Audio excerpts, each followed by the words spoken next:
Wingate.com. It's a coaching practice that inspires, equips, and empowers people to reach peak performance. Veronica is the author of 8 books, including The Champion's Way, the core foundations for achieving peak performance in sports and life. She's a graduate of Duke University, where she went to school on a golf scholarship. Later, she attended Regent University, where she earned 2 master's degrees in both communication and biblical studies as a Beasley Scholar. Her golf career highlights were playing in the 1989 Women's U.S. Open and this year's Senior Women's U.S. Open. Her greatest joy is working with college students to help them discover their inner champion. She's here to do just that today. Would you please help me make welcome Veronica Karaman. Hello, Wingate. Hello, Wingate. I am so delighted to be here. Can I take this off of here? I live in Pinehurst. Any of you know where Pinehurst is? It's about 2 hours east of here. And I have made a zillion trips driving from Pinehurst to Charlotte, passing your front gate 1,001 times, and this is the first time I actually get to be on campus and be with you today, and I'm very excited to be here. How many athletes do we have in the room? How many students? How many champions? Oh, good. I'm here today to talk to you about peak performance. And whether you are thinking about achieving in school or achieving in your sport or just achieving in life, I want to equip you with a framework of thought. And what I mean by a framework of thought is that so often when we look at, say, who a champion is or somebody who reaches their potential, we look at talent or we just look at effort, but we don't look at what I call a system.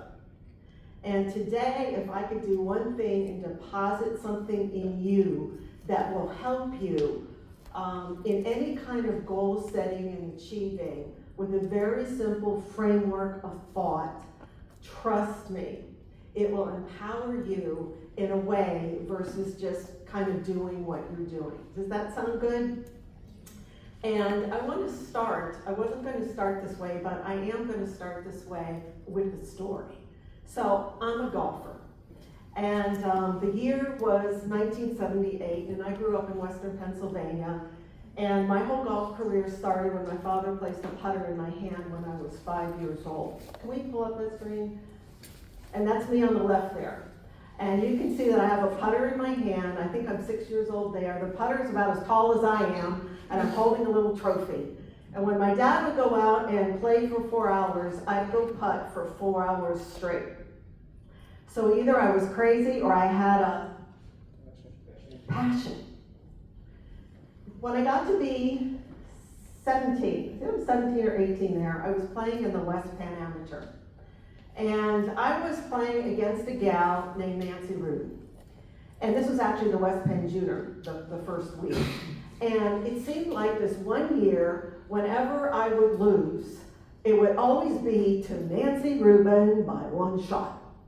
And after I got like second place so often, I finally determined in my mind, I am not going to lose again to Nancy Rubin.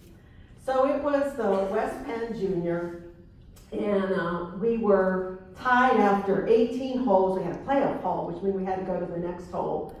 And she hit her drive off in the woods. I hit my drive down the fairway. I hit my second shot on the green. She hits her shot in the sand trap, and I'm thinking, I'm finally going to be Nancy Rubin. So I get down in 2, she gets on, and she 1-putts for par. And the next hole, we both tee off. And on my second shot, I let up on my concentration for a split second, and the ball lands under a tree. Did I turn that off? No, just stretch it off and back on. Am I on? Oh, okay. I let go of my concentration for 1 second, and I hit this shot that goes right under a tree. Half hour later, the official calls my ball OB, which is out of bounds. See, right now this thing is out of bounds. Am I on? Okay. And I lose again to Nancy Rubin. the next week is the West Penn Amateur. And I am determined.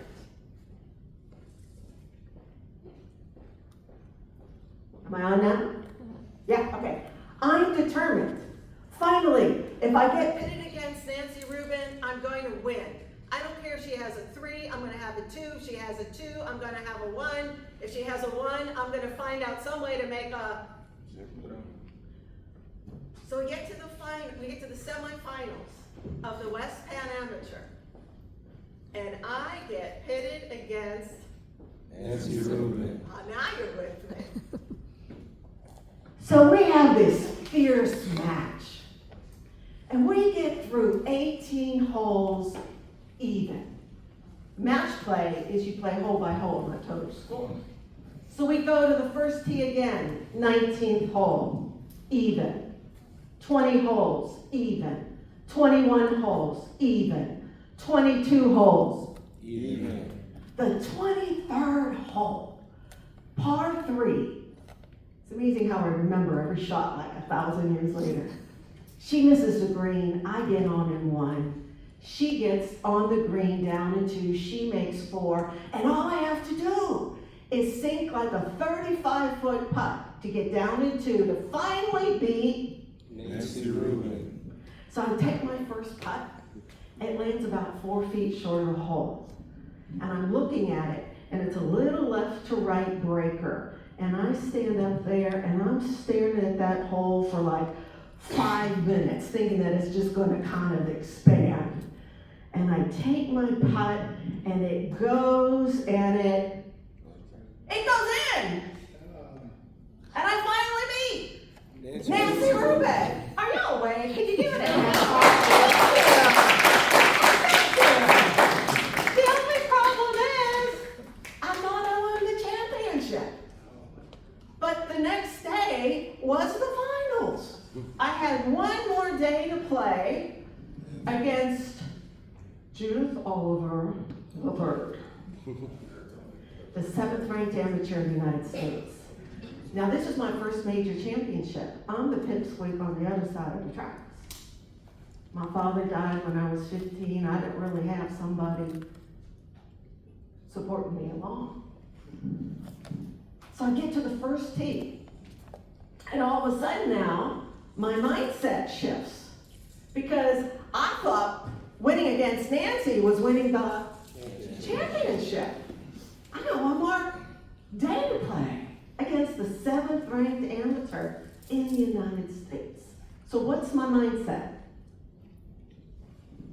I've never been here before. So I get up on the first tee and I just say, I'll just do my best. And I get to the 14th hole, and we're both playing great that day. And I'm 1 up on the 7th ranked amateur in the United States, in a position to win. She hits her drive, OB, which is, oh, see, you're gonna learn some golf here today. I hit my drive, a little off the fairway, kind of behind a trap, a little in the rough, but no big deal. So all I have to do is hit it short of the green, even make bogey, which is 5 on a par 4, and I'm 1 up because you're gonna make 6. I step up, I didn't ask my caddy for his advice. I hit the freaking shot in golf I've ever hit in all the years I've played golf. It hits the lip of the sand trap and makes a dead left, like reverse L, and ends up under a tree. A half hour later, deja vu, the official comes out and deems my ball Out of bounds. out of bounds. We're walking to the green, and as we finally get to the green, she turns to me and says, "You're on in 7 and I'm on in 6. No. Second time she goes, "You're on in 7, I'm on in 6. I'm like, I I've never been here before. I got 100 people watching me. I'm standing in the middle of the fairway. I gotta make a decision. The third time she says, you're on at 7, I'm on at 6. 1, 2, 3. What voice do you listen to in that moment? This is what I said to myself. She must know what she's talking about. She's more experienced than I am. We both conceded our putts. We go off to the next hole. The person who wins the hole tees off first. She tees off first. The crowd's looking around. Why did she tee off first? I said, well, she won the hole. They said, no, she didn't. You were both on in the same number of strokes. But because I conceded the hole, I lost the hole. Both birdied the next hole, and she went on to win the championship by a narrow margin. And I lost when I could have won, when I should have won, when I was in a position to win. And my losing had absolutely nothing to do with the fact that I wasn't in a position to win. It had nothing to do with the fact that I didn't have the skill. I just beat Nancy Karaman. But I lost for several reasons. One, I didn't ask my caddy for his advice. He said to me afterwards, Veronica, if you had just talked to me, I would have told you, don't take the wood, take an iron, lay up, get your 5, and you would have won easily, but you didn't ask for my advice. 2, I didn't go to the official. I didn't have to know how to count. I just had to go to the official and say, what's the score? And thirdly, and here's the biggest reason, and why I'm sharing this story, is because I put more confidence in my opponent than in myself. Against Nancy Rubin, I had the mindset. But against the bigger picture, I did not believe in myself. And I share that story because how you view yourself, your identity, drives everything. It's causal. It's the main domino. If you don't first believe in yourself, regardless of whatever else is going on, you won't come up to your true potential. So I want to instill in you today and encourage you today to leave here, if you don't do anything else, to believe in yourself. Turn to the person next to you and say, believe in yourself. Turn to the person next to you and say, I'm a champion. Now do it with some sass. Turn to the person next to you. I'm a champion. Yeah. Turn to the person next to you and say, you're a champion.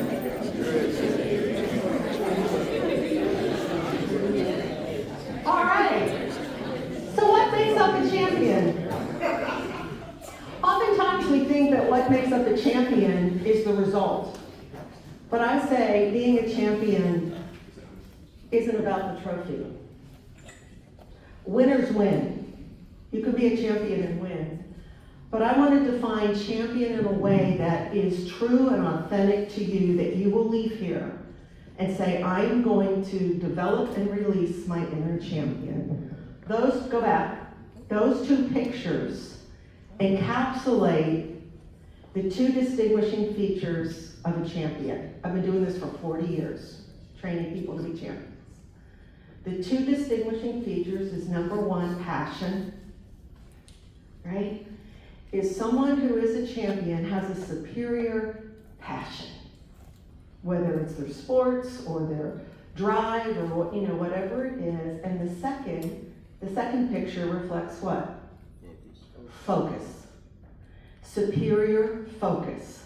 So anytime you can open up your mind to a new possibility which will stir out passion and increase your focus, take dead aim at a target at the same time, and do those 2 things concurrently. What does concurrent mean? At the same time. you will take a leap in your performance and go up in what I call what your champ-o-meter is. Does that make sense? Yeah. Now how many of you say, I know there's a champion in me. I can increase my focus and I can increase my passion, okay? So I'm going to give you a framework of thought that will help you direct your mind to a target and open up your mind to a new possibility at the same time. So you can go to the next, and this is the handout that I gave you. So if you look at this sheet, all of my coaching, and whether I'm coaching an athlete or a student or an executive or whoever, boils down to this one page. And here's what I want you to get. That peak performance happens from a place of being fully engaged. Everybody say fully engaged. Fully engaged. Yeah. To be fully engaged is to be physically energized. Go like this. Mentally focused. Come on. Yeah. Emotionally connected. Come on, y'all. Yeah. And spiritually aligned. Yeah. Physically energized. Say that with me. Physically energized. Mentally focused. Emotionally connected. And spiritually aligned. Those are what I call the 4 champion zones. And what you want to do is to find a process in each one of those zones and do them concurrently, and that's when you'll take a leap. So what good is it, let's just say if you're an athlete and you have great skills, but you have no focus, peak performance? No. If you have great skills, you have great focus, but you get mad after a shot and you have an anger problem, peak performance? No. Let's just say you have all that, but you don't believe in yourself, peak performance? No. No. So, for you to get clear on creating a process in each one of these zones and do them concurrently, then you can create what I call success from the start. Over a continuum. Because you see, each zone has a scale of 1 to 10. If I were to ask you today to number yourself, let's just take studies. How great are your test-taking skills? Okay, 4. How many of you would say it's a 1? It's a 5? It's a 10? And if you go from a 4, who said 4? Are you going to share? What would be a first goal if you were going from a 4 to a what? A 7? Okay. Do you know what you would need to do to become a better test taker? What would you need to do? Study, take better notes. Okay. So actually study your notes and memorize them. Okay. What is keeping you from doing that? Don't feel like it, to be honest. Okay. If I'm being honest. Okay. Why don't you feel like it? Tired. You're tired. Do you get enough sleep? I try. What does that mean? No. Okay, so I appreciate your honesty. But if you got more sleep, and I'm going to tell you, you have to chart your work. That's the number one thing. Like, do you play sports? What sport? Football. In football, the ball is coming to you, right? So you don't have to set up the shot. You're in motion to take the shot. In academics, you have to set up your own shot. Are you with me? So you're not reacting, you're acting. That's why you have to chart your work. So if you have a test on Friday and you got 5 chapters to study, you can chart out on Monday from 2 to 3, I'm going to do chapter 1, chapter 2, and then when you actually sit down and study it, when you charted it, you just scored a touchdown. Does that make sense? Do you see how that would help you in your football as well? So you're going to go from a 4 to a what? When? By when? Now. Give him a hand. Yeah. Okay, so can you see this? down and figure out your processes. In fact, I'm gonna do this right now. How many of you would say, I'm a 4 somewhere in my academics and I wanna go to a 10? Nobody wants to go to a 10? All right, here's the 4 things you have to do. Write this down in your zone sheet. Get out a pencil.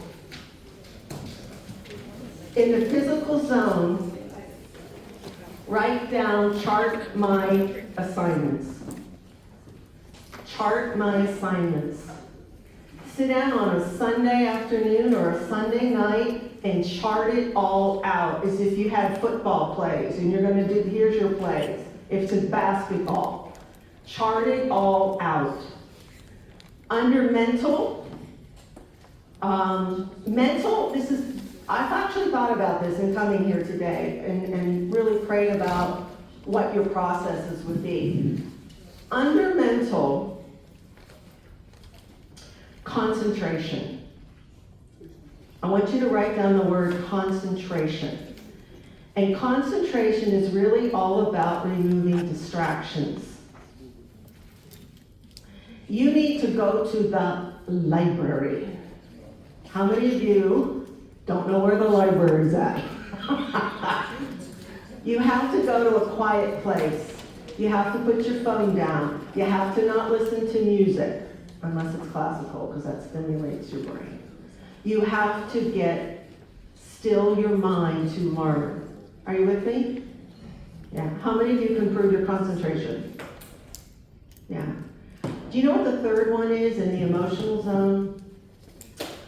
This is a little tricky, but I want you to write down the word curiosity. So often you do your assignments because they've been assigned. No wonder you're dead in your motivation. But if you're curious about something, do you know Elon Musk? Do you know what has driven all of his inventions? Curiosity. You are meant to contribute something to the field of knowledge while you're in school. So if your objective is only to get information, then you're probably dead in your motivation. But you have things to discover. God has a plan for your life. And He has things He wants to show you. So if you will get into that and not be afraid to dig and express yourself and your own thinking, then you are contributing something and you're going to begin to engage your heart. Are you with me? Yeah. Don't be afraid to explore your curiosity. College is an amazing time for exploring curiosities. And the fourth one, I think you already know what that is to believe in yourself. Just believe in yourself. So the physical realm has to do with skill sets, just your skills. Fitness, nutrition, energy management. Champions perform from a place of rest. You gotta sleep. I know that's hard. I did a study of high schoolers one time. The average nightly amount of rest a high schooler got of this group was 5 hours. You gotta sleep. All right, focus, concentration, champion mindsets. All right? Emotional is empowering versus disempowering emotions. So I think you can go to the next frame. So I put up here, back up, processes to master. When I work with athletes, I've discovered 4 processes you have to master to release your champion potential. And this works for academics as well. It's from negative self-talk to positive self-talk. Because the voice you listen to is the most important voice in your life. And we're all familiar with the critic. Oh, no, you can't do that. And we all have that one talking to us all the time, right? So the champion voice says, I can, I will, I believe. The champion voice uses what's called generative language. It's what you're going to do. It's what you deserve. It's how you're going to act. It's not the negative, nah, nah, nah, nah, nah, nah. Right? And that will move you to self-belief. The second is to go from overreactive emotions to calm concentration. Calm concentration is the descriptive for what's called your ideal performance state. When you are in calm concentration, whether you're in the classroom or the football field, that is when you are in a state of peak performance. And you can go there intentionally. As a golfer, for me to reach my peak performance, I have to be in a state of calm concentration for 18 holes.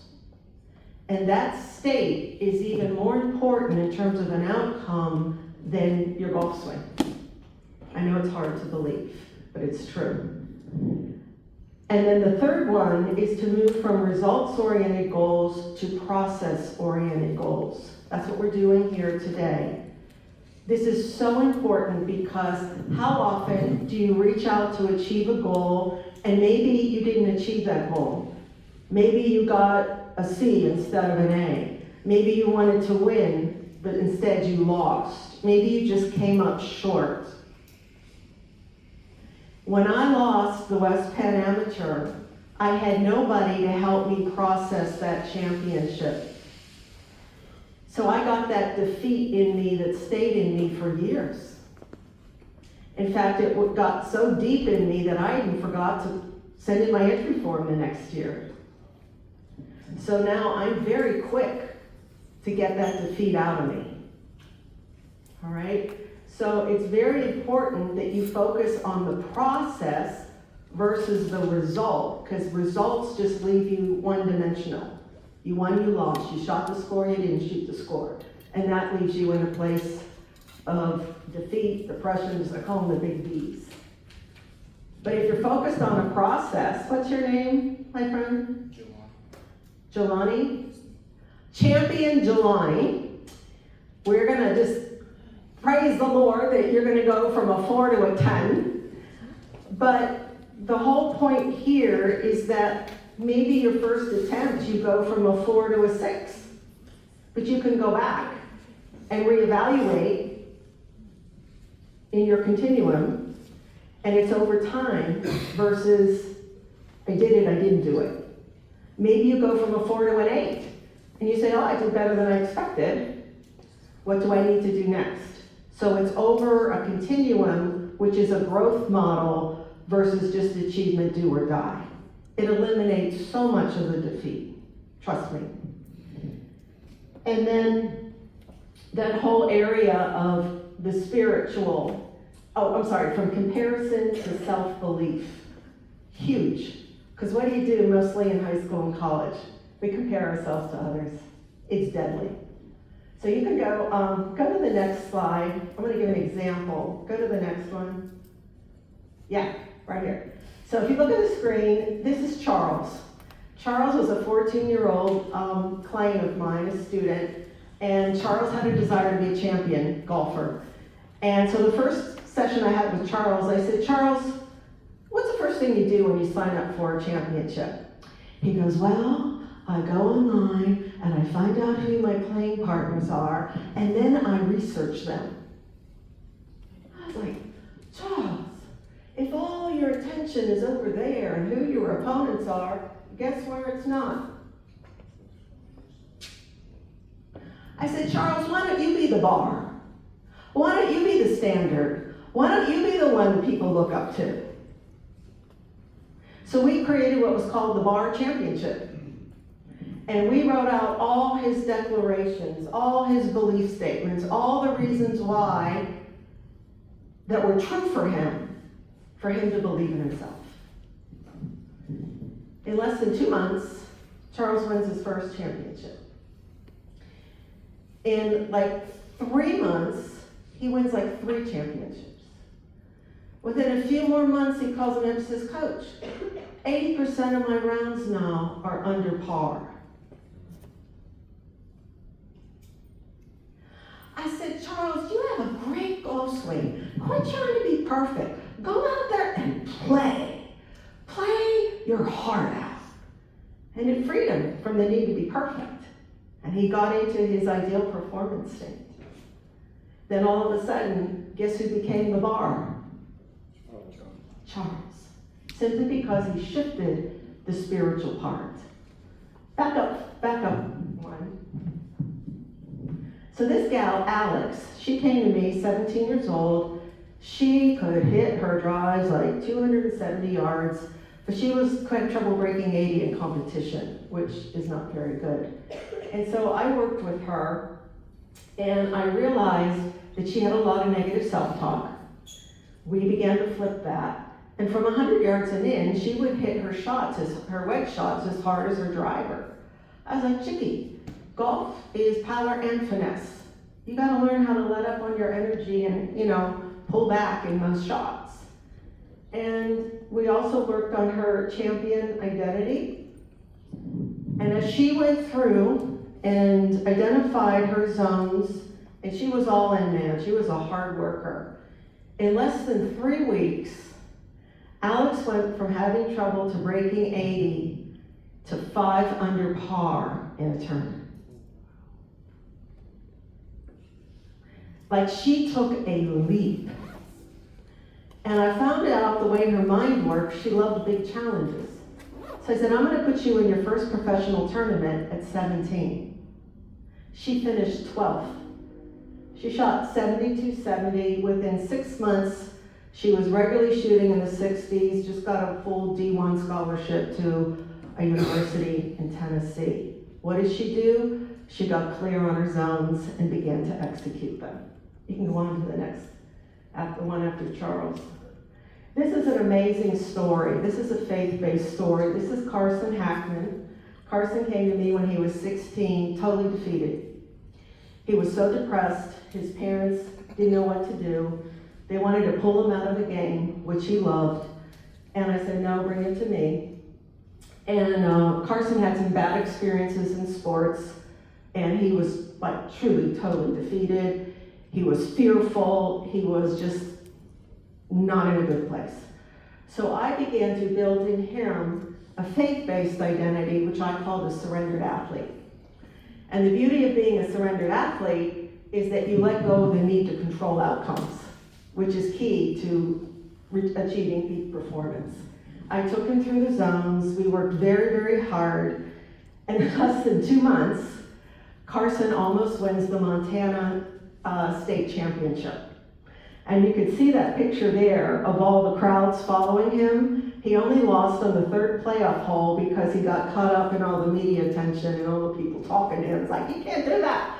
But anyways, he came back, loves golf. He's played college golf now, and he is the incredible example of being a surrendered athlete and the incredible comeback that identity piece played. Next slide. So this is a funny one. This is Seamus Bogan, and I had him this past year. Great athlete, and when I first started watching him out on the course, I could see that he could win.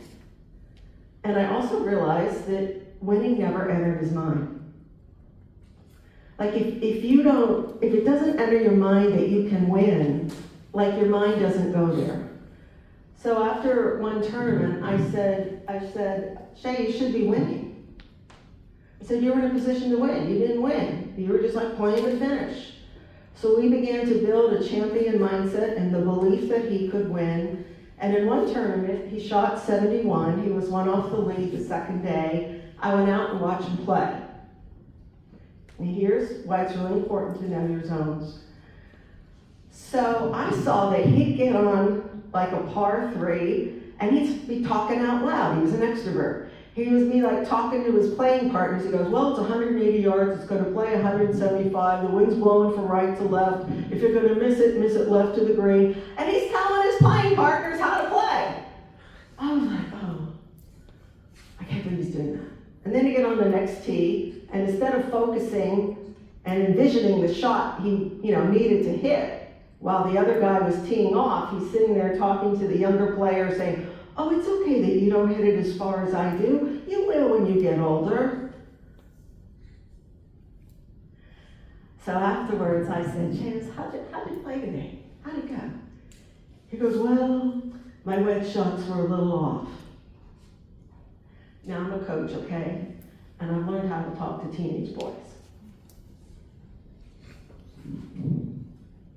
He in love. I said, I gotta get to it. I said, you talk too much. I said, if your attention is all over here, guess where it's not? I said, if you zip it tomorrow, you'll win. And I said, you're a leader. What do leaders do? They lead. Lead. I had to play mom there. So you know what he shot the next day? He goes out, he shoots 63. 63? 63. The best round of his life. 10 birdies. He ends up shooting 10 under par. Wins the tournament by 4 shots. Breaks the all-time low-scoring record in the history of that junior golf tour. Because he got clear that it wasn't his wedges, it was the ability to direct your mind to a target. Okay, let's go to the next one. This is the final one that I'll share. Is this helping you? Yes. David Dean. This is an academic one. This is one of the coolest testimonies. David Dean was a University of Ottawa student, and I have a faith-based program called God's Way to an A, which is exactly what I'm talking about here, but only from a faith side. And he was a pre-med student, and he was struggling with writing. Anybody else struggle with writing? And he was a struggling student, but he loved God. And so I gave him a coaching session. I improved his skills on writing. And I began to encourage him to pray before his assignments and to really incorporate his faith into his studies, that his faith and his studies were not separate, but were meant to be integrated. So he comes back after the next test, or some kind of like pre-biology test, and he said, Coach Veronica, 60% of the students had to drop the class because the average grade was a 59. I said, what'd you make? He goes, 92. So then he comes back, next test, he makes 97. Then he comes back to me and says, Coach Veronica, I made a 97, and I went in to talk to the professor about what I missed, and then the professor realized that he made a mistake. I ended up making 100. Then he comes to me, he says, Coach Veronica, do you think I could go to the head of the class? Remember the passion slide? Opening your mind to a new possibility? I said, of course. Who do you think gave you that idea? And I said, and I'll help you. So in 1 semester's time, David Dean goes from a struggling average student to the top student in the class. And then he said, students start coming up to me saying, how is it that you are making such outrageous grades with peace? He said, making Jesus Christ Lord of your academics. He said, I do all for the glory of God.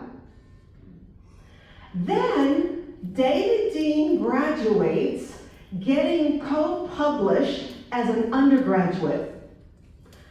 That doesn't happen.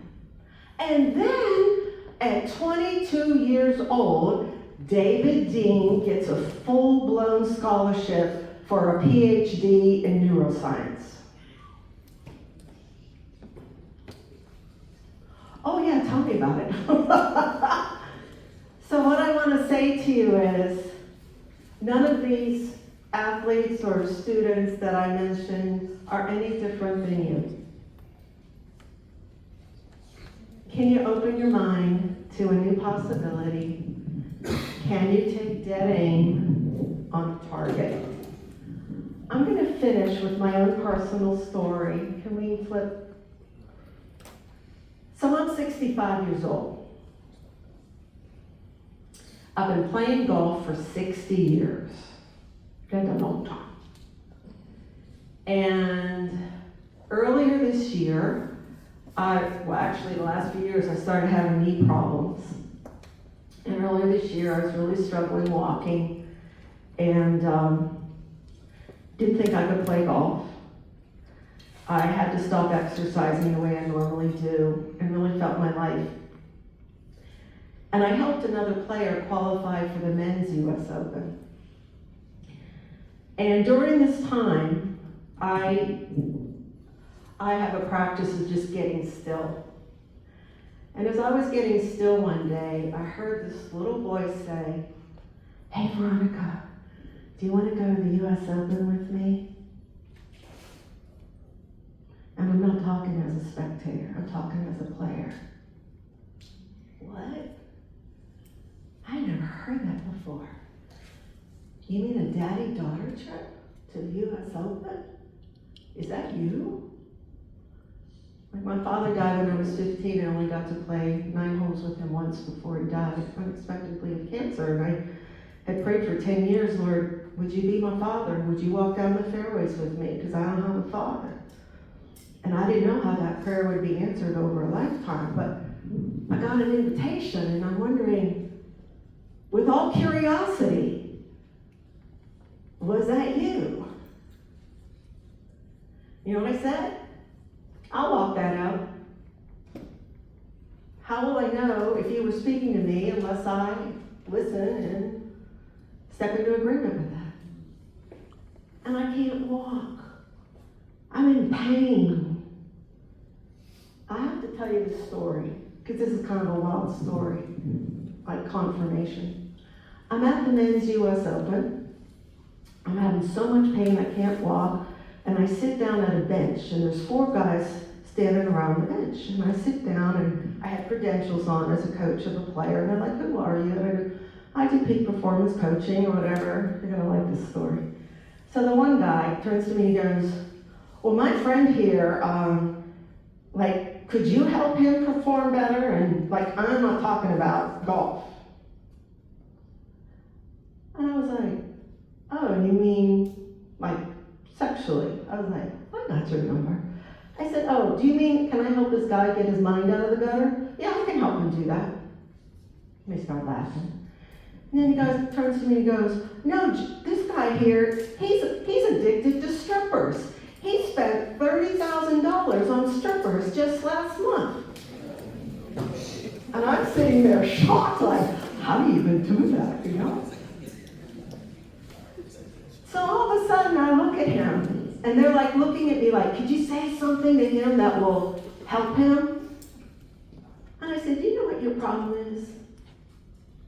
I said, "Boredom." I said, "A man has to have a compelling vision for his life. And if he's not aspiring to that in his highest self, he's going to go down to the pit and get whatever excitement he needs, but the only problem is that doesn't satisfy." I said, "Your problem is you don't know your purpose in your life." The guy next to him goes, "Yeah, that's right." And I said, "And to know your purpose, you need to know God." "Yeah, that's right, preach it, sister." And I knew this guy needed a challenge. I said, "I'm challenging you to a 2-week stripper fast. And if you lose, you owe me $5K. The guy next to him goes, "Well, that's a good bet." You want to read. And I said, "You see this book here? This book's going to change your life. I'm giving you this book. I want you to sign your name in it, your contact information. What is 2 weeks out from here? Put in the date. Do we have a deal?" He goes, "I'm on." I said, "Stand up. I'm going to pray for you." These people were walking the US Open. I laid my hands on him. I said, "In the name of Jesus, I come against every ungodly demonic force that's captivated you and captured your life and caused you to be addicted. And I pray conviction over your soul." Got through praying, We took a selfie, and I was on my way. I get home that night. I get a text from him. He goes, Veronica, I just want to thank you for the prayer and the book. I truly believe that today was a day that changed my life. And you're not getting my 5K. I write him back. I've been thinking that 5K would be a nice little sponsorship money for my quest to the U.S. Open. He goes, I'm going to make you proud. Do you see the little champion button that I just pushed? I said, rise up, man of God, rise up. You're a king who doesn't know he has a throne. 2 weeks go by. He wins the bet. And all of a sudden he says, I'm walking in victory. I'm going to go the whole month of July. He said, I'm going to have victory the whole month of July. I wrote him back. I said, that's great. Bigger goal, bigger bet, 10K. He goes, you're on. I was like, oh, I'm liking this. I'm just kidding. So he has victory. Now here's what I want you to see. He writes me and says, I'm going to be playing your U.S. Open course next week. I'm going to take copious notes for you so that when you come, you'll have my notes and you'll be able to know the golf course. Now, what are the chances of my meeting this guy in my pain at the men's U.S. Open that's telling me he's going ahead of me at my U.S. Open, which I've yet to qualify for? So all of a sudden, that opens up my mind. Oh, I'm supposed to qualify. Are you with me? God was using me in his life, but then he was being used in, that was my hometown. I win the qualifier. I'm right there. That's the U.S. Open this year.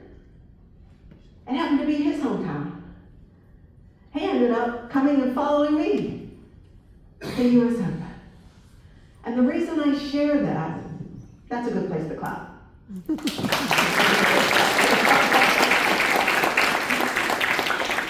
The reason I share that is because I was just doing this. And I ended up being able to go to the U.S. Open because I knew how to direct my mind to a target and open up my mind to a new possibility. And I believe that I don't care what kind of pain you're in, I don't care where you've gone off, that there's a championship for you and there's a champion inside of you. And I hope today I've spurred you on more towards that goal. Thank you so much.